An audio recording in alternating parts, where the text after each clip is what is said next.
Hello and welcome back to Dragon Quest World Tutorials. I am KoiCGZ, and in this video, I want to go over the Underworld Perfume, so the Silverinus special enemy, and also go over its soul. So, pretty much, from January 16th, we had a new content added, so that was going to be toward higher level players. So the Underworld Perfume Volume 1 Silver Shadow, so going to be down, let's see, this is back over here. So while I did explain about the details about this in a previous video, I would like to go over those details again. So to have access to this content, you will first need to clear the Underworld Perfume Unlock Quest, and to access this quest, you must have cleared the Epilogue of Main Story Quest 16. Once you have done that, you will have up to 3 chances a week to acquire the Underworld Perfume Silver Shadow. So in order to use this item, you must be questing in Main Story Quest 16, chapters 9 through the Epilogue. And when you do, a special monster named Silverinus will appear on the field for 20 minutes. So Silverinus will only appear during the time in the game, so it is a good chance to get its soul. So pretty much in this case, there are going to be some things that you're going to need to understand about this. So things of note: the Underworld Perfume Silver Shadow will be accessible in walk mode from the satchel icon if you have one in your inventory. You can have only up to 10 Underworld Perfume Silver Shadows in your inventory. The Silver Shadows will reset every Monday at 3 p.m. The Silver Shadows will not appear on the field if you have reached your inventory limit or have gotten all 3 for the week. And then also, while the Silver Shadow is on, you will not be able to use other satchels or the Magical Harp Walker's skill. So that is going to be the Walker's skill of the Archmage. Then in this case of how to play down right over here, so 3 different things, or 3 things that you must do. So after you have cleared Main Story Quest 16, you will be able to do a quest that will unlock the Underworld Perfume Silver Shadow on the field. Then every week you will be able to acquire up to 3 Underworld Perfumes on the field. And then 3, when you use the Silver Shadow, a special monster Silverinus will appear on the field, and along with the enemies from Main Story Quest 16, providing you the opportunity to get its soul. So pretty much in terms of the content, this is actually going to be very similar to the Killer Zones for the Killer Machine 2 enemy. So, but unlike the Killer Machine enemy 2, Silverinus will appear directly on the field, and you will not have to clear the initial battle in order to encounter it. So like I mentioned earlier, Silverinus is going to be probably in a previous video, Silverinus is going to be an inanimate type enemy, which means that the palm mitten is going to be very effective against it, along with the Aqua Dragon Dagger. So the combination of using these 2 weapons is going to make fighting Silverinus much easier, especially since Silverinus will be very susceptible to being paralyzed by Judge Paralyze. So over here, I'm going to have my High Priest equipped with the Mysterious Crystal. So this is pretty much going to be used for healing. I won't be needing buffing because I will not have much time to do so, because pretty much the amount of damage that I'm going to be doing for this battle is actually going to be quite high. So I should be able to take the Silverinuses down in or multiple Silverinuses down in 1 round. Then over here, I'm going to have the Aqua Dragon Dagger. So that is going to be using for Judge Paralyze. So that is going to do direct straight weapon damage to the enemy. And in this case, going to be able to paralyze the enemy. In the case of Silverinus, they're going to be very susceptible to being paralyzed. So that's actually going to work out quite well for this battle. Then over here, I'm going to have the Palm Mittens. So Palm Mittens, again, is going to have 2 really good abilities. One is going to be Cat Uppercut, which is going to do in this case for inanimate type enemies, 1150% physical technique damage to inanimate enemy types, and they cannot guard nor evade the attack.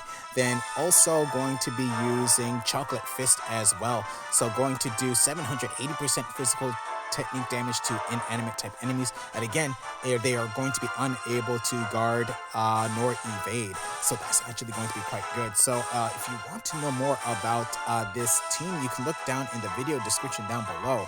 So now I actually want to go over Silverinus real quick. So an inanimate type enemy going to have around 58,000 HP, 1 to 2 actions per turn. Weaknesses are going to be non-attribute. So what I want to do is go ahead and use the Silver Shadow. So going to be found in my satchels and going to be right over here. So going to be have 8 of them and going to head and use that. So Silverinus should, yes, so there's one Silverinus that has popped out here. So pretty much if I go into a battle,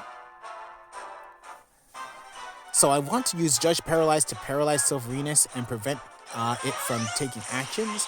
Then I want to use Chocolate Fist to deal damage and lower defenses, and use Cat Uppercut to do heavy damage. So this should actually be fine. So here comes Chocolate Fist. So okay, some very nice damage there. So here comes Judge Paralyze. So you can see there that Silverinus is actually paralyzed, and here going to do Uppercut. Okay.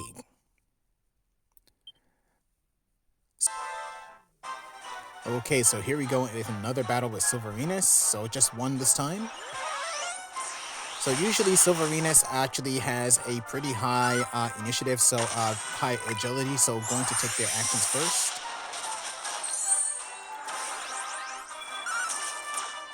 So here going to get a Cat Uppercut. So here going to be, okay, Silverinus. So Silverinus is down.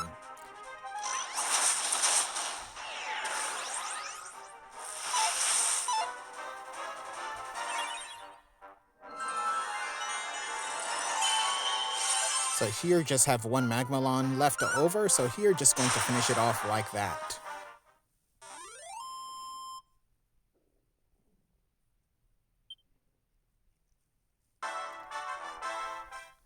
Here we have another Silverinus. So let's see, again, just going to be 1.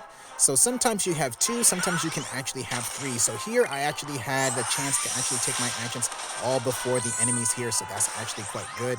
So here again, another Chocolate Fist. So probably going to lower some defenses. So next going to be,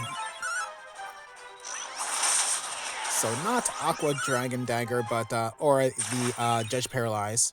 But here, since I have actions first, can still take out Silverinus with no problem. Okay, again, another battle with Silverinus. So here, I actually am fighting 2 of them. So again, Silverinus is going to have very high initiative, so taking their actions first. So pretty much those are the 2 main abilities, going to have a Boggy Cross and also a Weapon Swing. So I have one Silverinus paralyzed with Judge Paralyze. Here, okay, got a nice crit.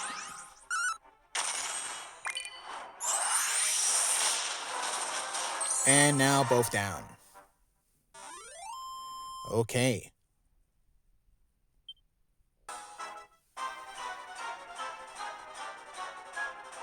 Okay, so here's another battle with Silverinus in it.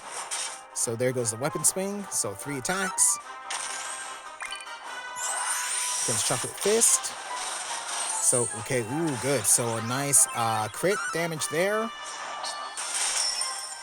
And Silverinus is now paralyzed. Can't do anything, but here most likely going to go down with this attack here.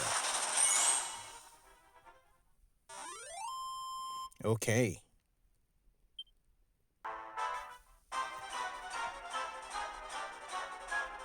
So here we have a Silverinus by itself.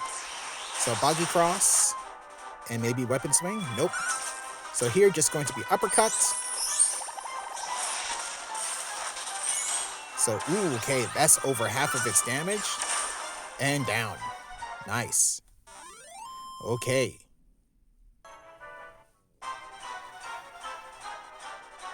Okay, again, another Silverinus by itself. So here I actually got the initiative. So there, nice damage there. So over half of its damage gone.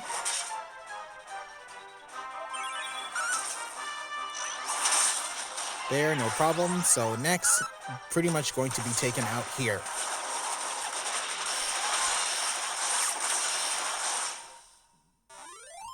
Okay. Okay, so you saw how effective this team was against the Silverinus enemy, so able to take it down pretty much within one round. Before having the palm ins, it actually took a couple of turns to actually take out Silverinus, so having the palm in, having two palm ins on my characters is actually quite good, and of course having the Aqua Dragon Dagger is actually quite good as well, as the Silverinus is actually susceptible to being paralyzed, so that's going to be that there. So I wasn't able to actually get any souls in this particular video, but I actually do have souls from previous encounters. So right over here, I actually want to show you the S grade soul, which is going to be right up here.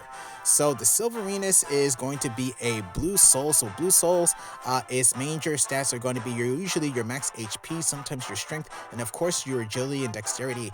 This is a very, very good soul in terms of its for being a blue soul, going to be very good for its basic stats. So going to have plus 174 for your max HP, 106 for your max MP, 122 for your strength, 117 for your durability. In terms of healing power, magic power, not so good, but in terms of your agility, 147, and also 147 for your dexterity, so very good. Then in terms of its abilities, you're going to have plus 10% to weapon and physical technique skill damage, plus 10% to Dane resistance, plus 5% to Zaba resistance, plus 5% debuff resistance. Then here, plus 30% weapon, physical technique, or breath damage of Romance of the Great Seas. So that's going to be if this is equipped on a ninja.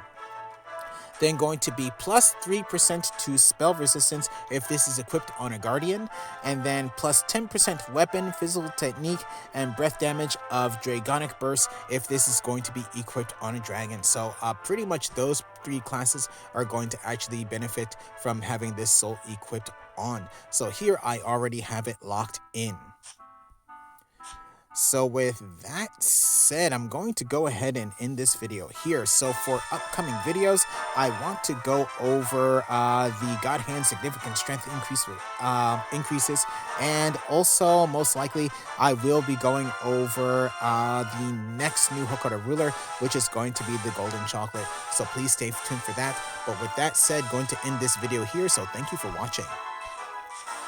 If you enjoyed the video, please leave a like. If you'd like to see more, please subscribe, and I'll see you in the next video.